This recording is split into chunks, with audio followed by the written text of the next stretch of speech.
میرچل ضلع کے میڈیپلی police station حدود میں واقع ناراپلی مسجد کے قریب ایک افسوسناک سڑک حادثہ پیش آیا، جس میں تلنگانہ انٹیلیجنس ڈپارٹمنٹ سے وابستہ ایک سینئر پولیس عہدیدار موقع پر ہی فوت ہو گیا۔ اس حادثے سے پولیس حلقوں میں غم اور صدمے کی لہر دوڑ گئی۔ ہلاک ہونے والے عہدیدار کی شناخت خیرتباد انٹیلیجنس ASI جے رگھوپتی یادو، جس کی عمر 59 سال کے طور پر ہوئی ہے۔ وہ اپنے فرائض انجام دینے کے بعد موٹر سائیکل پر اپنے مکان انوجی گوڑا واپس جا رہا تھا کہ یہ حادثہ پیش آیا۔ جیسے ہی وہ ناراپلی مسجد کے قریب پہنچے، پیچھے سے آنے والے ایک ٹپر لوری نے ان کی بائک کو زوردار ٹکر دے دی۔ ٹکر لگتے ہی ASI رگھوپتی یادو سڑک پر گر پڑے اور بدقسمتی سے ٹپر لوری ان کے اوپر سے گزر گئی، جس کے نتیجے میں وہ موقع پر ہی ہلاک ہو گئے۔ حادثے کی اطلاع ملتے ہی مقامی پولیس موقع پر پہنچ گئی اور لاش کو پوسٹ مارٹم کے لیے اسپتال منتقل کیا گیا۔ بتایا گیا ہے کہ پسماندگان میں اہلیہ کے علاوہ 2 بچے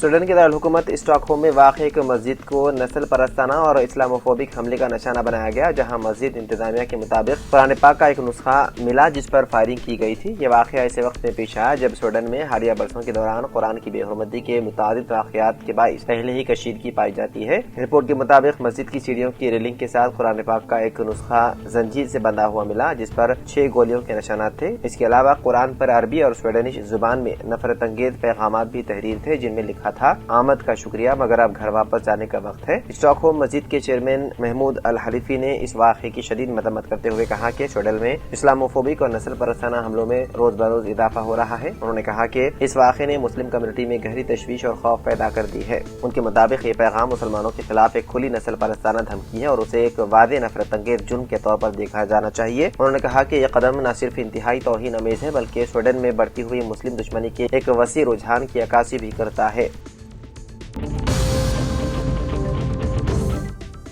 تلنگانہ حکومت نے ریاست بھر کے تمام خواتین مسافروں کو خصوصی مہالکشمی کارڈز فراہم کرنے کا فیصلہ کیا ہے۔ یہ بات پیر کے روز نائب وزیر اعلیٰ ملو بھٹی وکرمارکا نے کہی۔ راجہ بھون میں وزیر ٹرانسپورٹ پونم پربھاکر کے ساتھ خطاب کرتے ہوئے بھٹی وکرمارکا نے بتایا ہے کہ 9 دسمبر سال 2023 کو اس اسکیم کے آغاز کے بعد اب تک 225 کروڑ مفت بس سفر مکمل کیے جا چکے ہیں۔ انہوں نے کہا کہ حکومت نے RTC کے جمع شدہ بقایا جات میں نمایاں کمی کی ہے، جو 1400 کروڑ روپے سے گھٹ کر 660 کروڑ روپے رہ گئی ہے، جبکہ CCS بقایا جات 600 کروڑ سے کم ہو کر 373 کروڑ روپے ہو گئے ہیں۔ بھٹی نے مزید کہا کہ PM ای-ڈرائیو منصوبے کے تحت حیدرآباد میں 2800 الیکٹرک بسیں متعارف کرانے کا منصوبہ ہے، جبکہ نظام آباد اور ورنگل میں 100 ای بسیں چلائی جائیں گی۔ نائب وزیر اعلیٰ نے یہ بھی بتایا ہے کہ گروکل اداروں کے لیے کرایہ، میس اور کاسمیٹک اخراجات کی مد میں 152 کروڑ روپے جاری کیے گئے ہیں اور 100 انٹیگریٹڈ اسکولوں کی منظوری دی گئی ہے۔ انہوں نے کہا کہ تعلیمی سال کے آغاز سے قبل طلباء میں کتابیں، یونیفارم اور جوتے تقسیم کیے جائیں گے۔ اس کے علاوہ روایتی پیشوں سے وابستہ راجکا اور نائی برہمن خاندانوں کو مفت بجلی کے بل ماہانہ بنیادوں پر جاری کیے جائیں گے۔ واضح رہے کہ حال ہی میں Telangana state road transport corporation نے بتایا تھا کہ اب تک 118.78 کروڑ خواتین اور ٹرانس وومن مسافروں نے اس بس خدمات سے استفادہ کیا، جس کے باعث بسوں کی اوسطاً نشستوں کی بھرپائی 70% سے بڑھا کر 105% تک پہنچ گئی ہے۔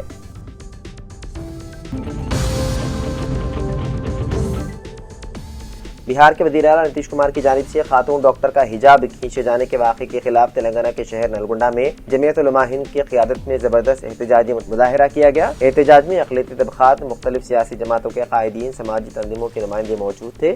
مظاہرین نلگنڈا کے کلاک ٹاور سینٹر پر جمع ہوئے اور اس واقعے کو خواتین کی عزت و وقار اور مذہبی آزادی پر براہ راست حملہ قرار دیتے ہوئے شدید برہمی کا اظہار کیا۔ مظاہرے سے خطاب کرتے ہوئے مقررین نے کہا ہے کہ حجاب کھینچنا محض ایک خاتون کی توہین نہیں بلکہ پورے سماج کی تضلیل ہے۔ مظاہرین نے کہا ہے کہ احتجاج صرف مسلم خواتین کے لیے نہیں بلکہ ملک کی ہر خاتون کے وقار اور حقوق کے تحفظ کی جدوجہد ہے، اور مطالبہ کیا کہ وزیر اعلیٰ نتیش کمار فوری طور پر عوامی سطح پر معافی مانگیں۔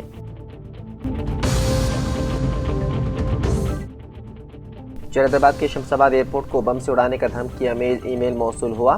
نیدرلینڈ سے شمس آباد ایئرپورٹ آنے والے طیارے میں بم کی موجودگی کی اطلاع ای میل کے ذریعے دی گئی۔ اطلاع ملتے ہی الرٹ جاری کیا گیا اور پائلٹ نے طیارے کو شمس آباد ایئرپورٹ پر بحفاظت لینڈ کروایا۔ حکام نے فوری کارروائی کرتے ہوئے تمام مسافروں کو طیارے سے نیچے اتار کر بم اسکواڈ کی ٹیموں کی جانب سے طیارے کی مکمل اور باریک بینی سے تلاشی لی گئی، جس میں یہ اطلاع جھوٹی ثابت ہوئی۔ واضح ہے کہ چند دن پہلے بھی اس ایئرپورٹ کو اسی طرح کے ای میلز موصول ہوئے۔ طیاروں میں بم کی اطلاع کے ای میلز کے بعد چوکسی و تلاشی لی گئی، تاہم ہر مرتبہ یہ اطلاع جھوٹی ثابت ہوئی۔ تلنگانہ کے محبوب ضلع کے گاؤں ڈامرونچا میں ایک ایسا عجیب و غریب انتخابی واقعہ پیش آیا جس نے تمام کو حیران کر دیا۔ عام طور پر کسی بھی انتخاب میں ایک نشست پر ایک ہی امیدوار کامیاب قرار پاتا ہے، لیکن یہاں انتخابی عہدیدار نے ایک ہی سرپنچ کے عہدے کے لیے 2 الگ الگ امیدواروں کو کامیابی کا سرٹیفکیٹ جاری کر کے ایک نیا ریکارڈ قائم کر دیا۔ اس لاپرواہی کی وجہ سے اب گاؤں میں تذبذب کی صورتحال پیدا ہو گئی ہے اور دونوں امیدوار اپنے حامیوں اور رشتہ داروں کے ساتھ حلف برداری کے لیے تیار بیٹھے ہیں، جس نے حکام کے لیے شدید سردرد پیدا کر دیا ہے۔ سرکاری دستاویزات ہاتھ میں ہونے کی وجہ سے دونوں امیدواروں نے اپنے قریبی رشتہ داروں اور دوستوں کو حلف برداری کی تقریب میں مدعو کر لیا، جس سے پورے گاؤں میں دیہاتی دنگ رہ گئے۔ امیدوار اب یہ سوال کر رہے ہیں کہ وہ ایک ہی کرسی پر 2 لوگ کیسے بیٹھ سکتے ہیں، جبکہ عہدیدار اس سنگین غلطی پر کوئی واضح جواب دینے سے قاصر ہے۔ انتخابی عملے کی اس لاپرواہی کی وجہ سے ریاست میں یہ موضوع بحث بنا ہوا ہے۔ اب دیکھنا یہ ہے کہ اعلیٰ حکام اس قانونی اور انتظامی مسئلے کو کس طرح سلجھاتے ہیں۔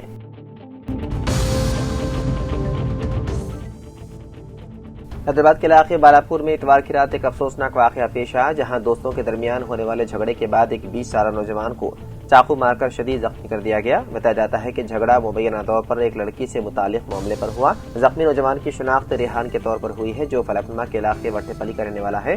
پولیس کے مطابق ریحان اپنے 2 دوستوں شاہنواز اور معیز کے ساتھ بالاپور میں ایک تقریب میں شرکت کے لیے گیا تھا۔ یہ واقعہ حیدرآباد کے شاہی نگر میں واقع فنکشن ہال میں پیش آیا، جہاں ریحان اور اس کے دوستوں کے درمیان تلخ کلامی ہو گئی۔ بحث کے دوران شاہنواز اور معیز نے ریحان کے پیٹ اور سینے پر چاقو سے وار کیا، جس کے نتیجے میں اسے شدید زخم آئے اور زیادہ خون بہنے لگا۔ موقع پر موجود افراد نے فوری طور پر ریحان کو علاج کے لیے عثمانیہ اسپتال منتقل کر دیا۔ واقعے کی اطلاع ملتے ہی بالاپور پولیس نے ملزمان کے خلاف اقدام قتل کا مقدمہ درج کرتے ہوئے تحقیقات کا آغاز کر دیا۔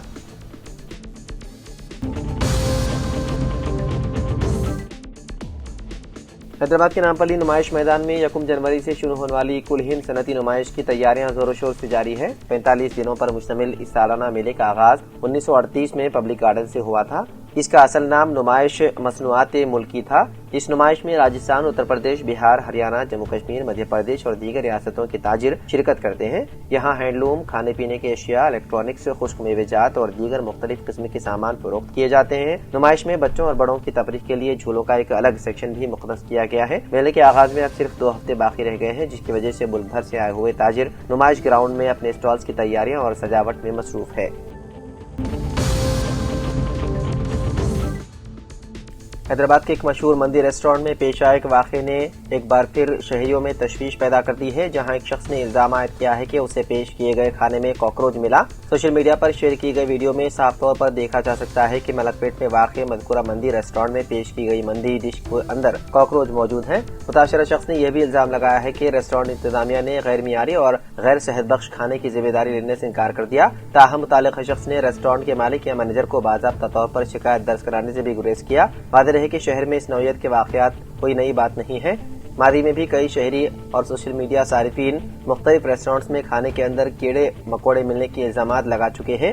شہریوں کی جانب سے بارہا شکایت اور خدشات ظاہر کیے جانے کے باوجود حیدرآباد کے کئی مندی اور دیگر ریسٹورانٹس میں صفائی کے معیار میں کوئی خاص بہتری نظر نہیں آ رہی ہے۔ تلنگانہ فوڈ سیفٹی ڈپارٹمنٹ کی ٹاسک فورس ٹیم کی جانب سے کی گئی چھاپے مار کارروائیوں میں متعدد ریسٹورانٹس میں غیر صحت بخش حالات کا انکشاف ہوا ہے۔ ان کارروائیوں کے دوران گندے برتنوں کا استعمال، کاکروچ اور مکھیوں کی بھرمار اور زائد المیاد کھانے کی اشیاء ذخیرہ کرنے جیسی سنگین خلاف ورزیاں سامنے آئی ہے۔ اگرچہ چھاپوں کے بعد کئی ریسٹورانٹ سے اشیاء ضبط کی گئی، نوٹس جاری کیے گئے، نمونے حاصل کیے گئے اور قانونی کارروائی بھی عمل میں لائی گئی، لیکن اس کے باوجود شہر کے متعدد فوڈ آؤٹ لیٹس میں غیر صحت بخش حالات بدستور برقرار ہیں، جو عوامی صحت کے لیے ایک سنگین خطرہ بنے ہوئے ہیں۔ انڈونیشیا کے وسطی جاوا صوبے کے شہر سمارنگ میں پیر کی صبح ایک بس حادثے میں 15 افراد جاں بحق ہو گئے، جبکہ 19 دیگر زخمی ہو گئے۔ مقامی حکام نے اس واقعے کی تصدیق کی ہے۔ سمارنگ سرچ اینڈ ریسکیو آفس کے مطابق مسافر بس تیز رفتاری سے سفر کر رہی تھی کہ اچانک ڈرائیور کا گاڑی پر سے کنٹرول ختم ہو گیا، جس کے نتیجے میں بس سڑک پر لگے بیریکیڈ سے ٹکرا گئی اور الٹ گئی۔ زخمیوں کو علاج کے لیے اسپتال منتقل کر دیا گیا۔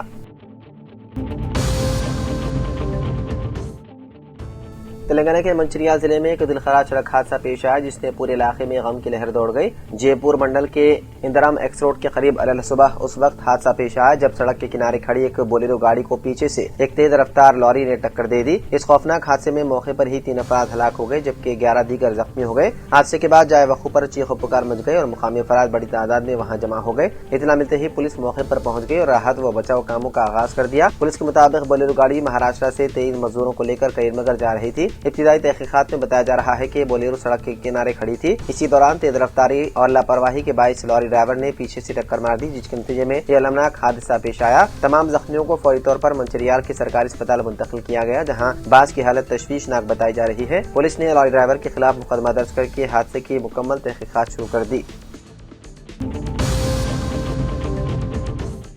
ریاست تلنگانہ میں سرد ہواؤں کی شدت مسلسل برقرار ہے۔ آئندہ 2 دنوں کے دوران کم سے کم درجہ حرارت معمول سے 3 سے 4 ڈگری سیلسیس کم ریکارڈ ہونے کا امکان ہے۔ اس سلسلے میں ہندوستانی محکمہ موسمیات نے انتباہ جاری کیا ہے۔ ریاست کے کئی اضلاع میں سنگل ڈیجٹ درجہ حرارت درج کیا جا رہا ہے۔ تازہ اعداد و شمار کے مطابق عادل آباد اور پٹن چیرو میں کم سے کم درجہ حرارت 7.2 ڈگری سیلسیس، میدک میں 7.8 ڈگری، راجندر نگر میں 9 ڈگری، انم میں 10.5 ڈگری، نظام آباد میں 11.7 ڈگری اور رام گنڈم میں 11.9 ڈگری سیلسیس ریکارڈ کیا گیا۔ وہیں سنگریڈی ضلع کے بعض علاقوں میں درجہ حرارت 5 ڈگری سیلسیس تک گرنے کی اطلاعات موصول ہوئی ہے۔ حیدرآباد میں بھی چند مقامات پر سنگل ڈیجٹ درجہ حرارت ریکارڈ کیا جا رہا ہے۔ حکام نے عوام بالخصوص بچوں اور بزرگوں کو احتیاطی تدابیر اختیار کرنے کا مشورہ دیا۔ شدید سردی کے باعث صحت کے مسائل پیدا ہونے کے خدشات ظاہر ہوتے ہوئے انتباہ جاری کیا گیا۔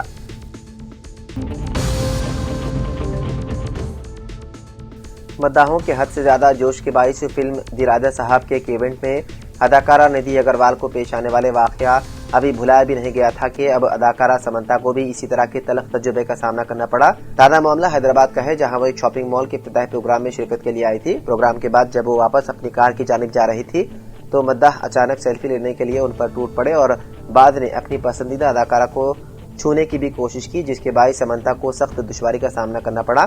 تاہم باڈی گارڈز نے بروقت مداخلت کرتے ہوئے انہیں احتیاط کے ساتھ گاڑی میں بٹھایا، جس کے بعد انہوں نے راحت کی سانس لی۔ اس واقعے کی ویڈیو اس وقت سوشل میڈیا پر وائرل ہو رہی ہے، جبکہ صارفین مداحوں کے اس رویے کو غلط اور غیر ذمہ دارانہ قرار دے رہے ہیں۔